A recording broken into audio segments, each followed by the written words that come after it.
Hello बच्चों, नमस्ते। Welcome to this amazing session. आज हम वेव ऑप्टिक्स के जनवरी अटेम्प्ट के 2026 के सारे PYQs करने वाले हैं। तो आइए बहुत अच्छे से ध्यान से सीखिएगा।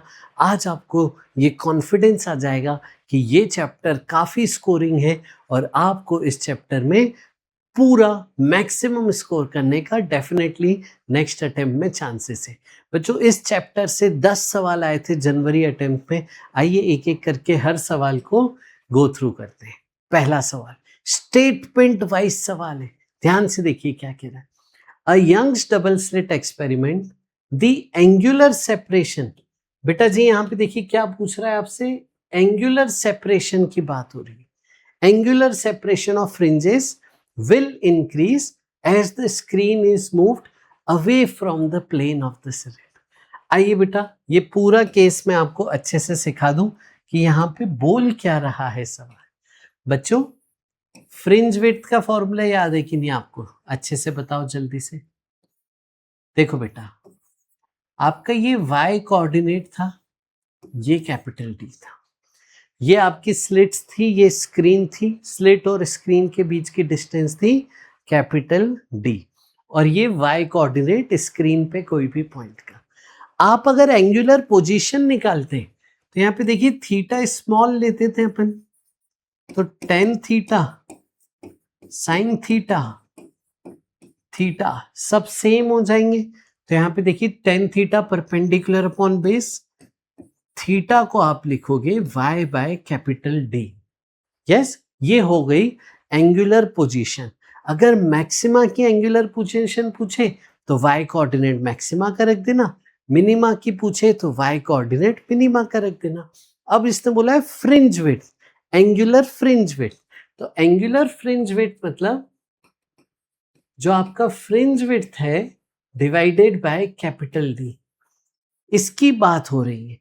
फ्रिंज विड्थ, ये आपका फ्रिंज बना दिया, मान लीजिए यहाँ पे मैं इस तरीके से फ्रिंज बना दूं, तो ये जो फ्रिंज का एंगल बन रहा है सेंटर पे, वो fringe width, angular fringe width आपसे उसके बारे में पूछा जा रहा है। गॉट इट बच्चों? यस। तो आ जाओ जल्दी से बताओ इसका फॉर्मूला क्या होगा फ्रिंज विड्थ का। जल्दी से बताइए फ्रिंज विड्थ का फॉर्मूला क्या होगा। वो होगा lambda capital D by small d, इसकी वैल्यू यहाँ पे रख दी, तो ये आ गया लैम्डा बाय स्मॉल d। ये आपकी एंगुलर फ्रिंज विड्थ का फॉर्मूला आ गया। इसी फॉर्मूला पे बेस्ड ये सवाल है। देखिए सवाल क्या है, in Young's double slit experiment the angular separation of fringes, यानी फ्रिंज विड्थ एंगल में वो आ गई लैम्डा बाय स्मॉल d। इसकी बात हो रही, क्या हो रही है आप पढ़ते हैं, will increase, theta will increase as screen is moved away from the plane of the slit। मतलब कैपिटल D बढ़ा रहा है। अरे भैया कैपिटल D तो हमारे फॉर्मूले में है ही नहीं, तो कैपिटल D का तो इफेक्ट ही नहीं आएगा, यानी ये गलत हो चुका है। Statement 1 false. स्टेटमेंट 2 पढ़ते हैं, in Young's double slit experiment the angular separation will increase when monochromatic source is replaced by another monochromatic source of higher wavelength। Wavelength के डायरेक्टली प्रोपोर्शनल है, वेवलेंथ बढ़ाएंगे तो एंगल बढ़ेगा, तो ये एकदम सही स्टेटमेंट है। तो पहला गलत दूसरा सही, कौन सा है? पहला गलत दूसरा सही, option number 2 is the correct answer. आइए बच्चों अगले सवाल पे चलते हैं। In Young's double slit experiment The two slits are kept, आइए सारा डेटा लिख लेते हैं। Two slits are kept at 0.4 mm। Slits के बीच का डिस्टेंस दिया है, उसको SI यूनिट में करेंगे तो ये आ जाएगा। And screen is placed at capital D equal to 1 metre if thin transparent slab, एक स्लैब लगा दिया है। स्लैब का सारा केस अभी मैं आपको याद करा देता हूँ। Thin transparent sheet of thickness 20 micrometre, thickness को आप लिख दीजिए 20 इंटू 10 की power -6 metre is introduced in front of one slit. The centre bright fringe shifts by shifting, distance shifted आपको दिया है, शिफ्ट कितना दिया है आपको 20 मिलीमीटर। सबको ऐसा यूनिट पे किया और आपसे पूछा है रिफ्रैक्टिव इंडेक्स बता दीजिए। तो आइए इसका पूरा कंसेप्ट आपको सिखा दे, जल्दी से आओ। तो बेटा आपने एक स्लिट के सामने एक छोटा सा ग्लास स्लैब लगा दिया। ग्लास स्लैब लगाने से क्या होता है, आपका सेंट्रल मैक्सिमा शिफ्ट हो जाता है। सारे के सारे फ्रिंजेस, सारे ब्राइट फ्रिंज, सारे डार्क फ्रिंज, पूरा पैटर्न कंप्लीट, सारे मैक्सिमा सारे मिनिमा, ये पूरा pattern as it is shift हो जाता है। जहां पे स्लैब लगाया है उस तरफ शिफ्टिंग होगी। स्लैब ऊपर लगाया तो शिफ्टिंग ऊपर होगी, स्लैब नीचे लगाते तो पूरी शिफ्टिंग नीचे हो जाती। ये पूरा का पूरा सेटअप शिफ्ट हो जाता है, ठीक है। और फ्रिंज विड्थ नहीं बदलती है, fringe width does not change. Shift कितने से हो जाता है उसका एक फॉर्मूला है डायरेक्ट। ये शिफ्ट का डिस्टेंस है mu minus 1 into T capital D by small T. इतने डिस्टेंस से पूरे पैटर्न शिफ्ट हो जाते हैं। बस देखिए फॉर्मूला पे बेस सवाल था, शिफ्ट दिया था, टी दिया था, डी दिया था, डी दिया था, म्यू आपसे पूछा था। ये फॉर्मूला आया कैसे, एक फटाफट क्विक रिवीजन दे देते सारे बच्चों को। बेटा जी देखिए, delta X equal to D sine theta, ये आपका पाथ डिफरेंस पहले से था। एक्स्ट्रा स्लैब लगाने से जो एक्स्ट्रा पाथ डिफरेंस आ गया वो आ गया म्यू माइनस 1 इंटू टी। तो नेट पाथ डिफरेंस कितना हो गया, नेट पाथ डिफरेंस हो गया D sine theta plus minus mu minus 1 into T. एक जगह स्लिट पे रखा है तो प्लस और दूसरी जगह रखा है तो माइनस। स्लिट अगर S2 के सामने होती तो प्लस आता, स्लिट S1 के सामने होगी तो माइनस आएगा। ये बेसिक थ्योरी में आप लोगों ने पढ़ा होगा। अब अगर मैं new coordinate of central maxima निकालूं तो सेंट्रल मैक्सिमा के लिए नेट पाथ डिफरेंस 0 कर देते थे। Sine theta y coordinate upon capital D जो हमने पिछले उसमें सीखा, plus mu minus 1 into T कर देते। समझ गए, प्लस या माइनस अपन तो मैग्नीट्यूड अभी देख ले रहे हैं, अपनों को दिया तो नहीं है ऊपर एक ही नीचे, तो सिर्फ मॉड देख लेंगे। इसको सॉल्व करोगे ना तो y coordinate of central maxima नया ये आ जाएगा। तो सेंट्रल मैक्सिमा पहले कहाँ था, ओरिजिन पे, फिर वो शिफ्ट हो गया, नया कोऑर्डिनेट ये रहा। तो इतनी ही दूरी से सेंट्रल मैक्सिमा शिफ्ट हुआ है, इतनी ही दूरी से सारा पैटर्न शिफ्ट हो जाएगा। तो this is the formula of the shift, as it is use करना है, शिफ्ट की वैल्यू रखनी है और आंसर निकालना है। आइए जल्दी से रख देता हूं value. Shift equal to mu minus 1 into thickness into capital D upon small D. Small D है 0.4 इंटू 10 की पावर माइनस 3। 20 से 20 कट गया दोस्तों। देखिए -3 से मल्टीप्लाई -6 इससे कट गया। देखिए म्यू माइनस 1 क्या बचा, 0.4 उधर जाएगा, 0.4 म्यू की वैल्यू हो गई 1.4। म्यू देखो किसके बराबर है, म्यू है अल्फा बाई 10 के बराबर, और अल्फा पूछा था आपसे, तो अल्फा कितना आ गया बेटा 14। आंसर है इसका सही जवाब 1414। अगले सवाल पे चलते हैं। ये रहा अगला सवाल। In two separate Young's double slit experiment setup, दो monochromatic light of different sources of different wavelength are used to get fringes of equal width. बच्चों फ्रिंज विड्थ का फॉर्मूला है, अभी हमने देखा, इस फॉर्मूला पे बेस्ड ये सवाल था। सारे सवाल फॉर्मूला बेस्ड ही आए तो इसलिए फॉर्मूला बेस्ड चैप्टर हो गया है। बीटा हो गया lambda capital D by small D, इस पे ये सवाल है, दोनों के फ्रिंज विड्थ को बराबर करना है। देखिए the ratio of slit separation, तो फर्स्ट केस का स्मॉल डी, ये रहा रेशियो।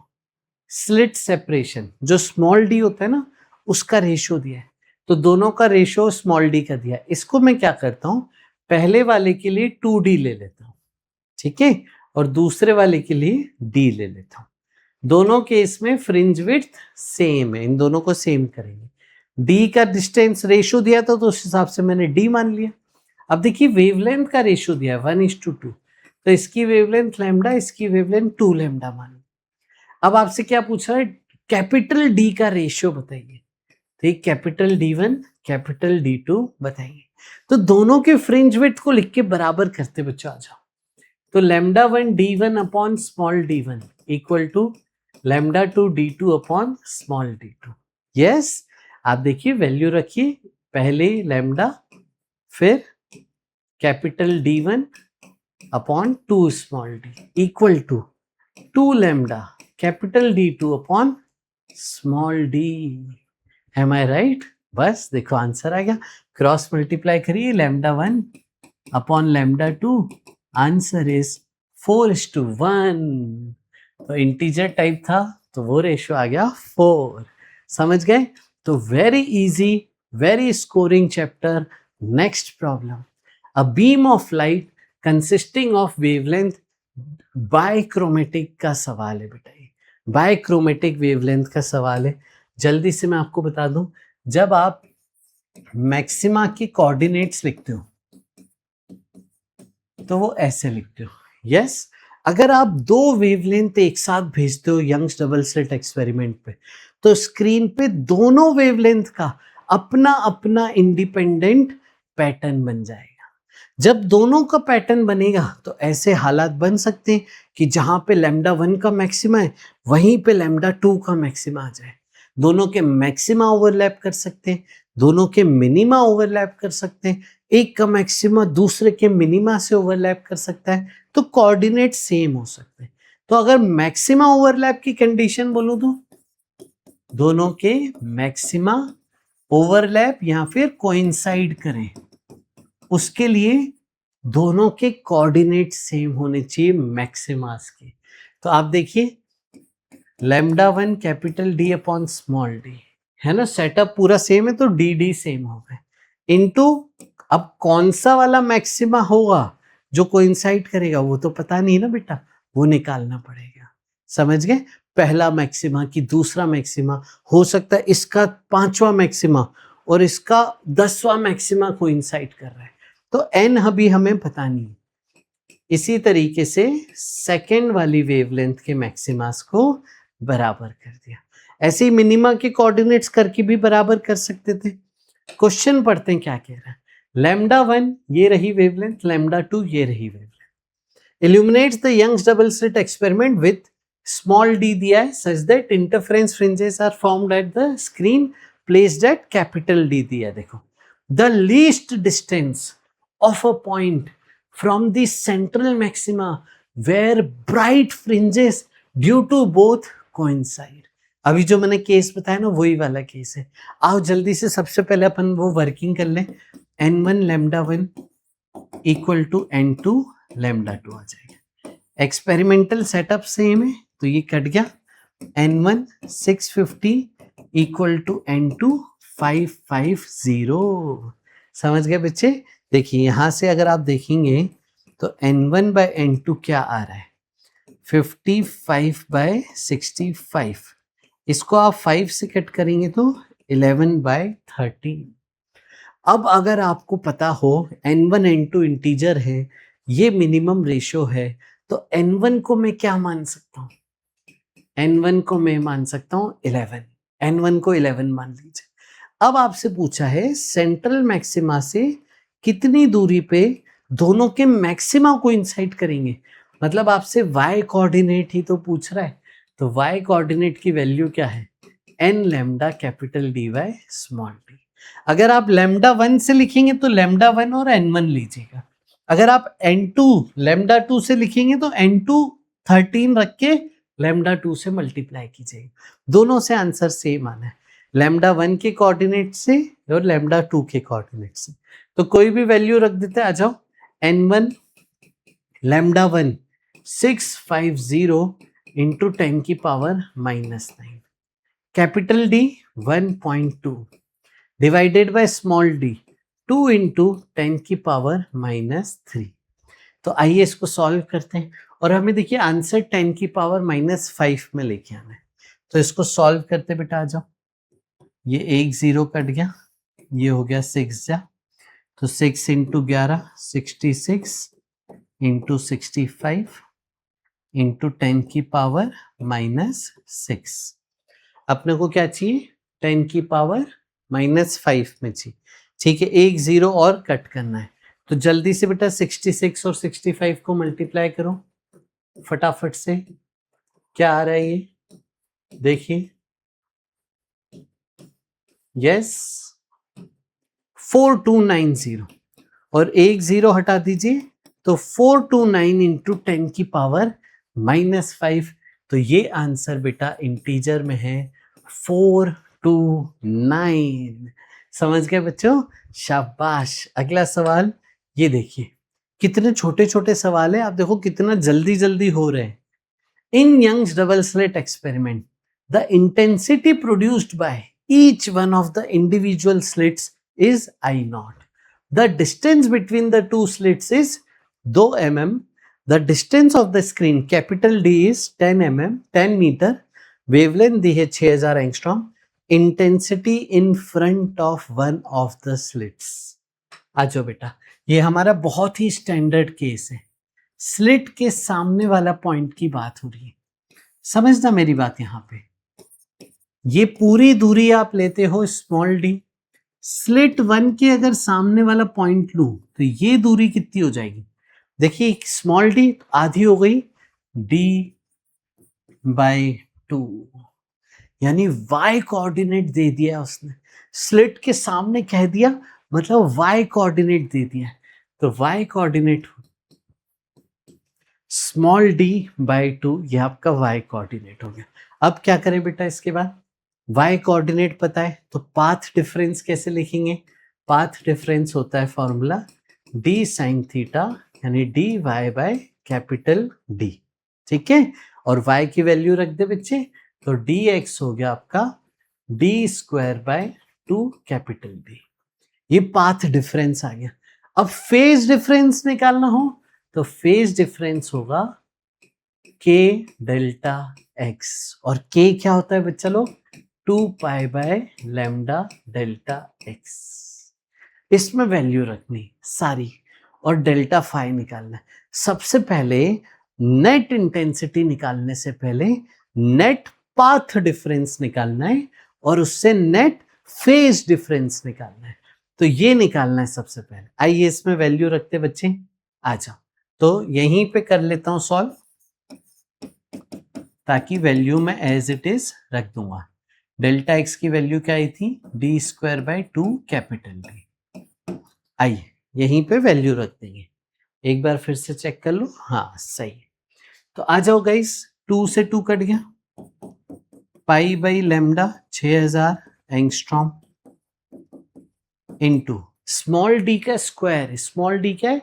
2 mm, तो 2 mm का स्क्वायर -3 की power 2 divided by capital D 10 metre. इसको देखिए बेटा, ये क्या आ रहा है?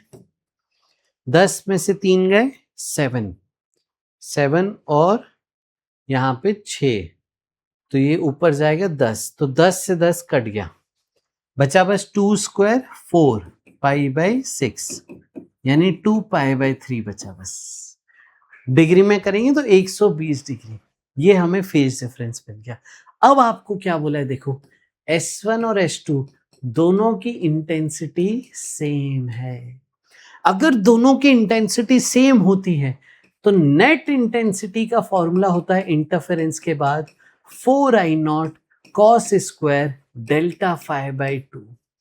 अगर दोनों की इंटेंसिटी अलग दे दे, सोचो डिफरेंट दे दे, I1 I2, तो नेट इंटेंसिटी का फॉर्मूला क्या होता है बच्चा लोग? √I1 plus √I2 plus 2√I1 √I2 cos delta phi. ये फॉर्मूला कब? जब दोनों की इंटेंसिटी अलग। ये फॉर्मूला कब? जब दोनों की इंटेंसिटी सेम। समझ गए? यस। तो आ जाओ, देखो एंगल कितना है? 120 डिग्री बाई 2 60 डिग्री, तो 4I0 cos स्क्वायर 60, cos 60 1/2 का स्क्वायर 1/4 और द आंसर इज I0। कौन सा ऑप्शन देखो मैच कर रहा है? Option number 4। अगले सवाल पे चलते गाइस, आ जाओ। पोलराइजेशन पे देखो सवाल आपको मिला है। Unpolarized light falls on a particular angle on a glass plate is observed that reflected beam is linearly polarized। Brewster's law पे ये सवाल था, पोलराइजिंग एंगल पे ये सवाल था। आपकी वेवलेंथ आई और ऐसे चली गई। किस एंगल पे आपकी जो रिफ्लेक्टेड लाइट होती है वो प्लेन पोलराइज लाइट होती है? ये एंगल डायरेक्ट फॉर्मूला याद होता है बच्चों को, ये एंगल का डायरेक्ट फॉर्मूला याद होता है। पोलराइजिंग एंगल होता है tan inverse mu. Polarising angle होता है बेटा tan इनवर्स म्यू, जब आपकी रे हवा से म्यू में जाती है। तो यहाँ पे रिफ्रैक्शन भी दिखा देते हैं, थोड़ा सा बेंडिंग। आपकी जब रे हवा से म्यू तक जाएगी, ठीक है, हवा से म्यू में जाएगी तो tan इनवर्स म्यू होता था। क्या दिए देखो कंडीशन, आपको रिफ्रैक्टिव इंडेक्स ऑफ एयर और ग्लास दिए 1 और 1.52, तो ये रख दीजिए यहाँ पे। तो tan इनवर्स क्या हो गया 1.52। देखिए इसकी वैल्यू दे दी आपको 57.7। तो आपके पास ये एंगल है 57.7, रिफ्रैक्शन का एंगल होगा 57.7। आपसे क्या पूछा है? रिफ्रैक्शन का एंगल, ये आर आपसे पूछा है।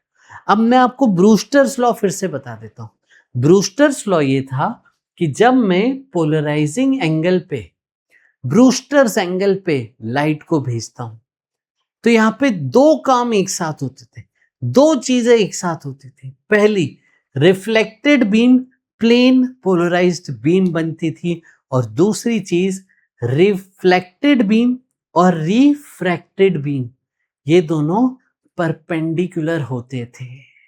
जी हाँ बच्चों, ये दोनों परपेंडिकुलर होते थे और रिफ्लेक्टेड बीम प्लेन पोलराइज्ड होती थी। यानी ये पूरा एंगल देखिए कितना हो जाएगा 180 degree. 180 degree equal to 57.7 plus 90 plus R. इसको सॉल्व कर लीजिए तो देखिए आर क्या हो गया 90 माइनस 57.7।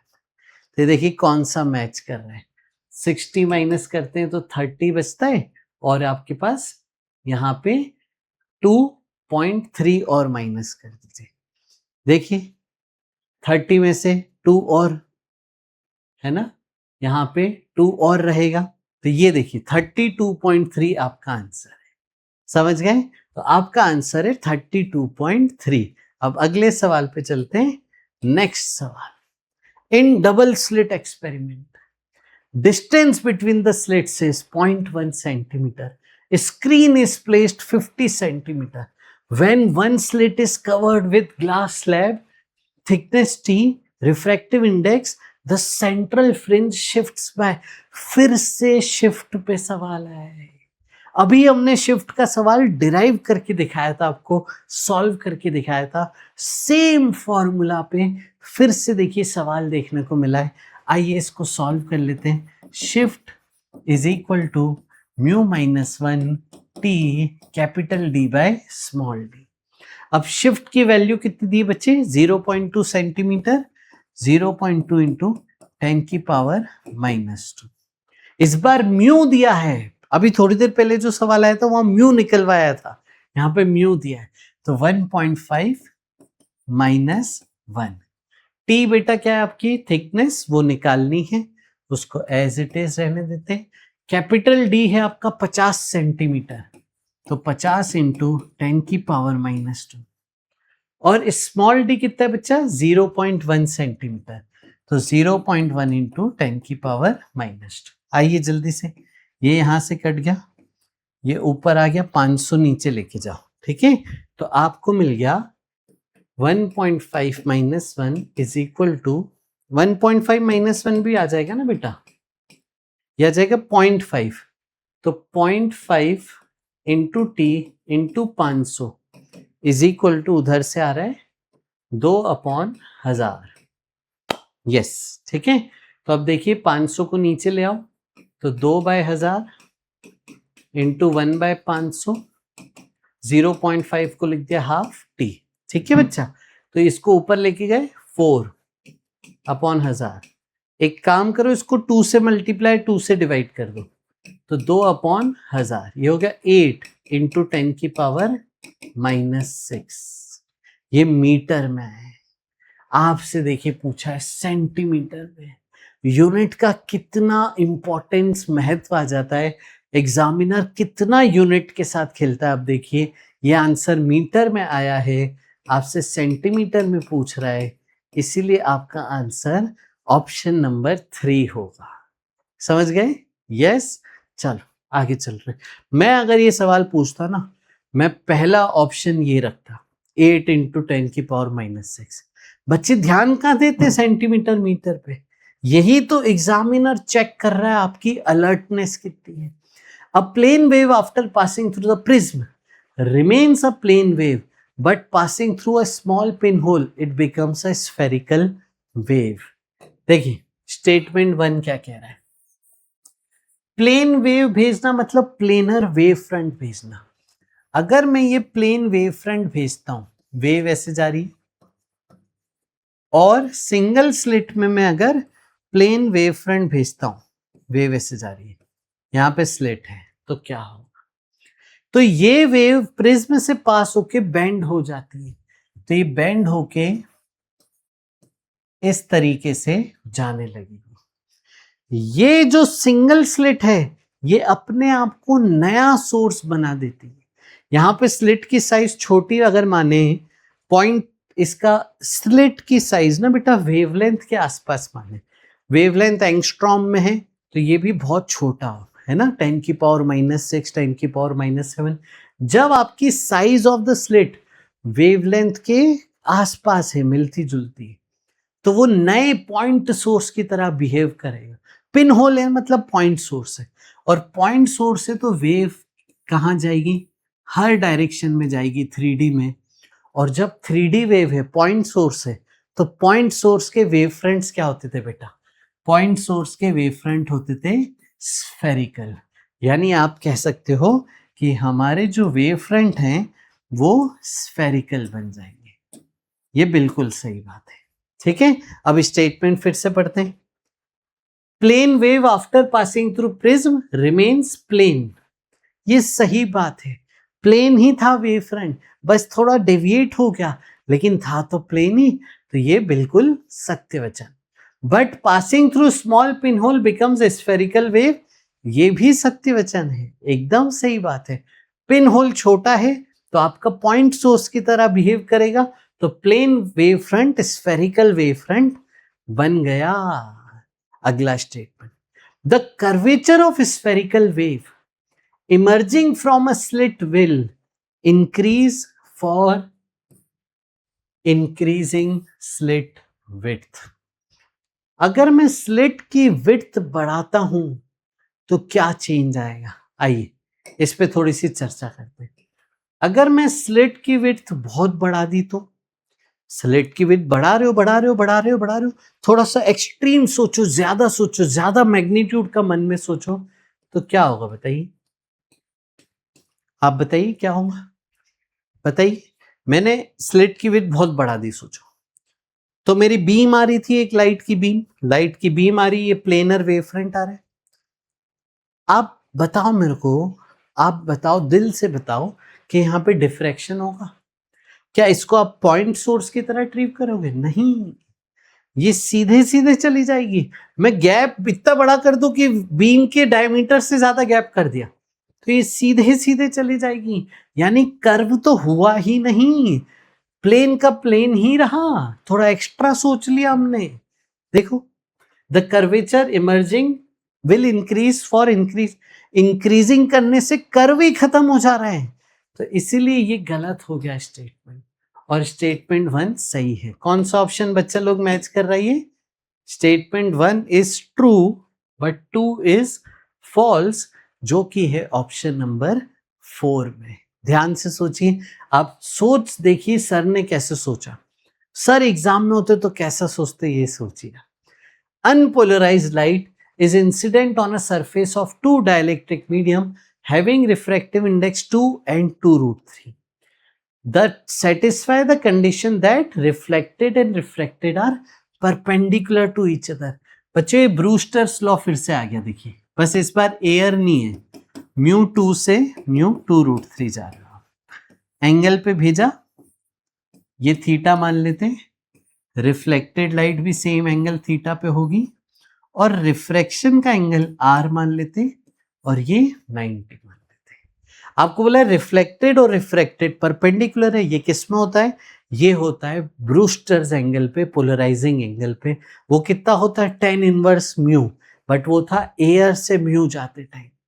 यहाँ पे 2 से 2 रूट 3 जा रहे हो तो म्यू रिलेटिव लेना पड़ेगा, या फिर स्नेल्स लॉ लगा दीजिए। आइए तो यहाँ पे स्नेल्स लॉ लगाते हैं, 2 sine theta equal to 2 root 3 sine R. समझ गए बच्चे? आ जाओ। अब देखिए 90 डिग्री, तो theta plus 90 plus R equal to 180। यहां से आर हो गया बच्चे 90 माइनस थीटा, तो ये 2 से 2 कट गया, sine theta equal to root 3 sine r, sine 90 minus theta हो जाएगा कॉस थीटा। तो tan theta is root 3, theta आ गया सिंपली 60 डिग्री, जो कि है ऑप्शन नंबर 2 में। गॉट इट बच्चों? तो ये थे हमारे आज के सवाल सारे। आई होप आपको खूब सीखने को मिला होगा। अब जाइए मार्क्स ऐप पे जाइए, खूब प्रैक्टिस करिए और अगले अटेम्प्ट के लिए पूरे कॉन्फिडेंस के साथ, पूरी खुशी के साथ, पूरी मेहनत करिए, जान लगा दीजिए। अगला अटेम्प्ट आपका डेफिनेटली अच्छा जाएगा। गॉड ब्लेस यू ऑल बच्चों, मिलते हैं अगले लेक्चर में। Bye bye, take care.